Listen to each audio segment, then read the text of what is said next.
Assalamualaikum warahmatullahi wabarakatuh. Perkenalkan, nama saya Erlia Yolanda Pratiwi, mahasiswa semester 3 angkatan 2004 kelas E dengan NIM 24102111200074. Di sini saya akan mempresentasikan hasil tugas saya pada mata kuliah Hukum Pemerintahan Daerah yang diampu oleh Bapak Risandi Mursalin dengan mengangkat 4 isu krusial mengenai parkir liar atau PAOGah, kekosongan peraturan daerah, dampak Undang-Undang Minerba 2020 pada otonomi daerah, serta kontroversi dana mengendap Pemda yang dituding oleh Menteri Keuangan.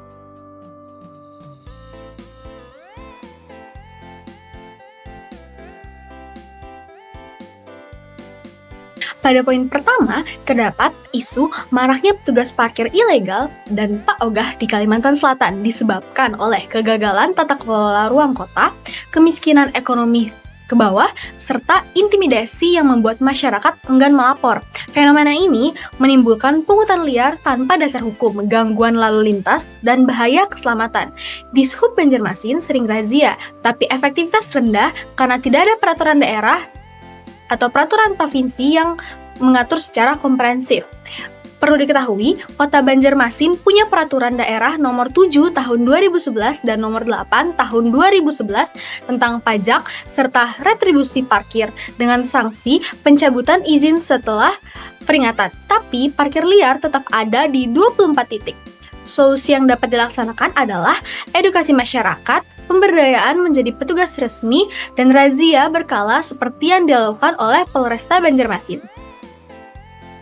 Lalu, isu kedua ada kekosongan dan masalah peraturan daerah. Berdasarkan observasi lapangan yang diteliti serta tinjauan dokumen resmi dari DPRD Provinsi Kalimantan Selatan, terdapat 4 isu utama yang belum diatur secara optimal dalam peraturan daerah Provinsi Kalimantan Selatan. Yang pertama, kekosongan regulasi turunan, kaburan dalam penetapan aturan, konflik antar peraturan daerah, serta area isu yang sama sekali belum diatur, seperti pungutan liar yang sudah dibahas di video sebelumnya. Mari kita bedah satu persatu dengan contoh yang konkret.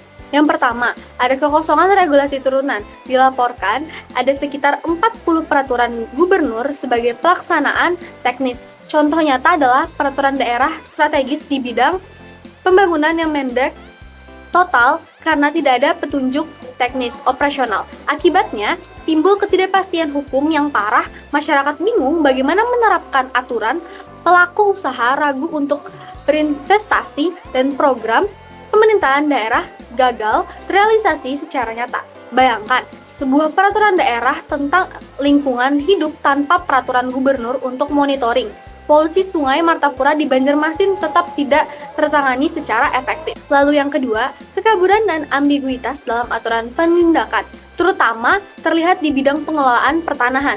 Meskipun sudah ada peraturan daerah nomor 4 tahun 2014 tentang fasilitas penanganan sengketa dan konflik pertanahan serta peraturan gubernur nomor 35 tahun 2015 yang mengatur tata cara fasilitas tersebut, pelaksanaan di lapangan masih kacau balau.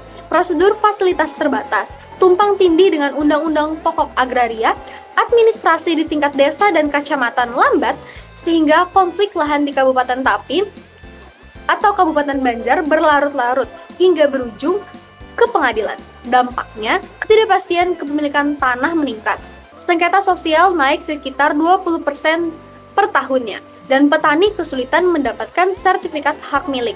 Lalu yang ketiga, ada antar peraturan daerah, disebabkan kurangnya disinkronisasi dalam proses penyusunan rencana pembangunan jangka menengah daerah Provinsi Kalimantan Selatan pada periode 2021 sampai 2026 belum sepenuhnya berintegrasi dengan rencana serupa di tingkat kabupaten dan kota. Misalnya, target pembangunan infrastruktur jalan provinsi bertabrakan dengan prioritas kabupaten penghasil mineral dan batu bara. Hal ini menghambat harmonisasi dengan Undang-Undang Nomor 23 Tahun 2014 tentang pemerintahan daerah, sebagaimana dievaluasi oleh Kantor Wilayah Kementerian Hukum dan Hak Asasi Manusia Provinsi Kalimantan Selatan. Lalu, yang keempat atau yang terakhir, area isu yang belum diatur sama sekali, seperti pengelolaan parkir liar atau ilegal, keberadaan pengatur lalu lintas sukarela atau PAOGah, serta pungutan liar di ruang publik atau provinsi masih kosong. Hanya kota seperti Banjarmasin yang memiliki aturan parsial. Kasus tambahannya, pengelolaan sampah plastik mikro di sungai-sungai belum spesifik diatur.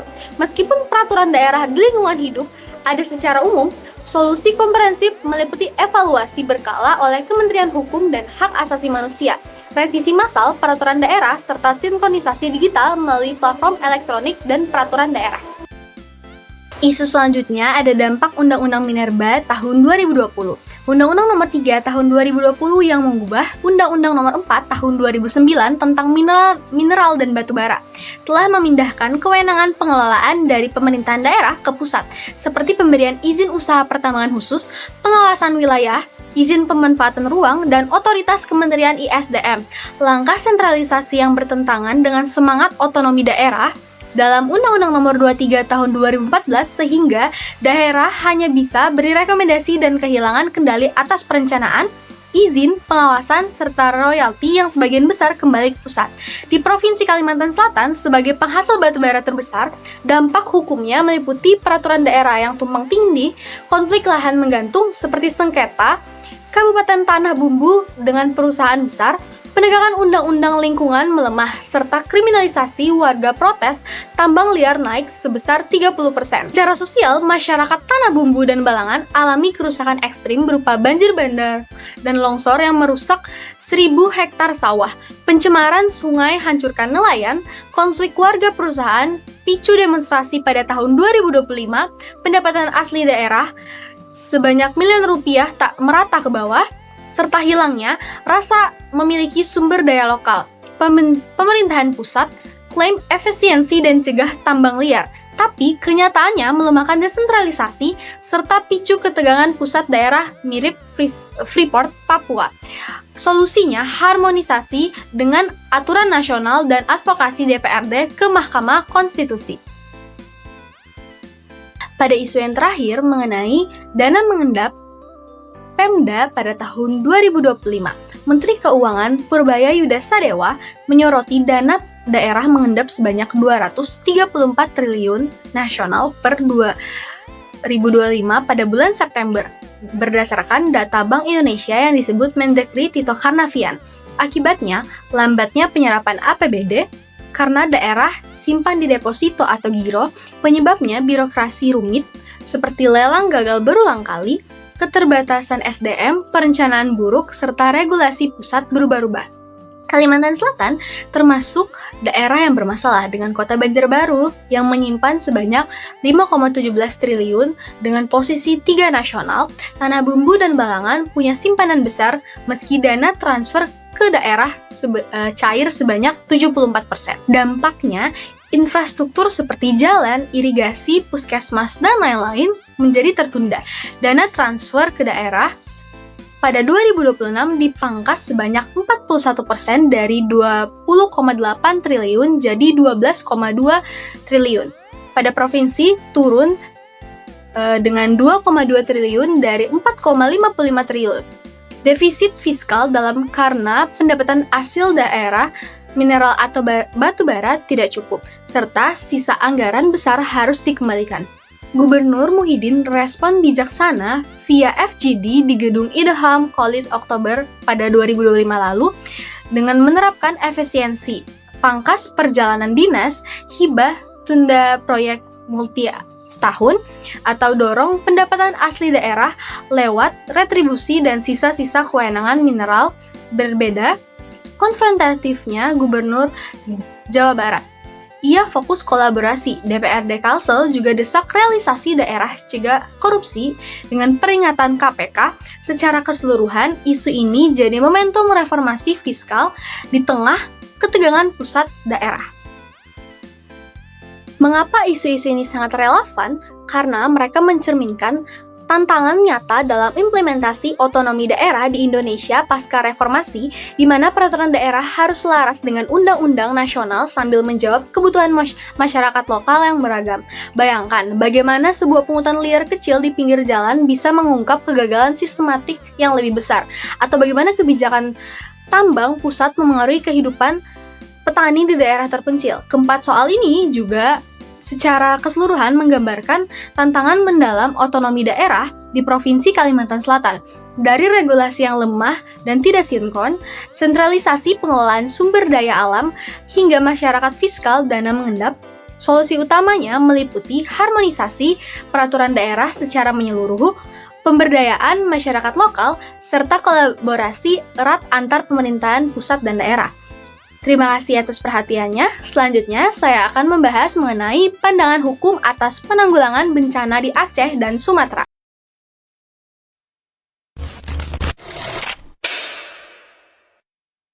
Kita bahas isu krusial bencana di Aceh dan Sumatera yang masih melanda, seperti longsor di Aceh Tengah dan banjir di Sumatera Utara. Saya lihat ini bukan sekedar musibah lokal, tapi ada masalah sistematik dalam penanggulangan. Mari kita analisis. Pada poin pertama, mengenai pandangan atas kondisi lapangan. Di Aceh dan Sumatera, bencana ini sudah menewaskan puluhan orang, merusak infrastruktur, dan memaksa ribuan mengungsi. Pandangan saya, ini akibat faktor alam seperti curah hujan yang ekstrim plus dampak perubahan iklim. Tapi lebih parah karena kurangnya mitigasi jangka panjang seperti pembangunan liar di daerah rawan, pemerintahan daerah juga kewalahan karena anggaran yang terbatas dan koordinasi dengan pusat yang lambat. Dari perspektif hukum, ini sesuai pada pasal 150 Undang-Undang Penanggulangan Bencana yang mewajibkan pemerintahan daerah tangani bencana non-nasional. Saran saya, daerah harus aktif terapkan rencana bencana, yaitu RKB sejak dini. Pada poin kedua, mengapa hal ini tidak dijadikan bencana nasional? Ini juga menjadi pertanyaan besar.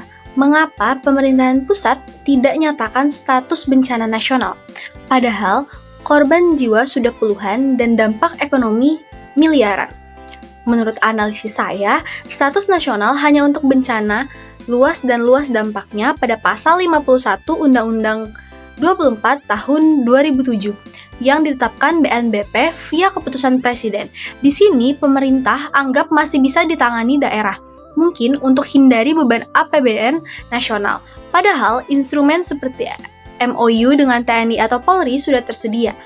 Secara konstitusional, hal ini menjadi domain kewenangan eksekutif pusat pada pasal 18A Undang-Undang Dasar 1945 soal otonomi daerah. Saran saya, aktivis hukum bisa ajukan judicial review ke Mahkamah Konstitusi jika BNPB abai, atau desak DPR via Pansus Bencana. Contoh, bencana Cianjur pada tahun 2022 dinasionalkan karena dampak nasional di Aceh. Data BNPB per 19 Desember 2025 tunjukkan 50% korban. Sudah layak threshold dan mahasiswa seperti saya bisa bantu petisi online untuk tekankan publik. Pada poin ketiga, kasus bupati tanda tangani surat tidak sanggup. Nah, poin ini sangat mencolok, yang benar-benar mencerminkan beban berlebih pada pemerintah daerah. Ketika seorang bupati di Sumatera yang secara resmi menandatangani surat pernyataan tidak sanggup menangani bencana di wilayahnya sendiri.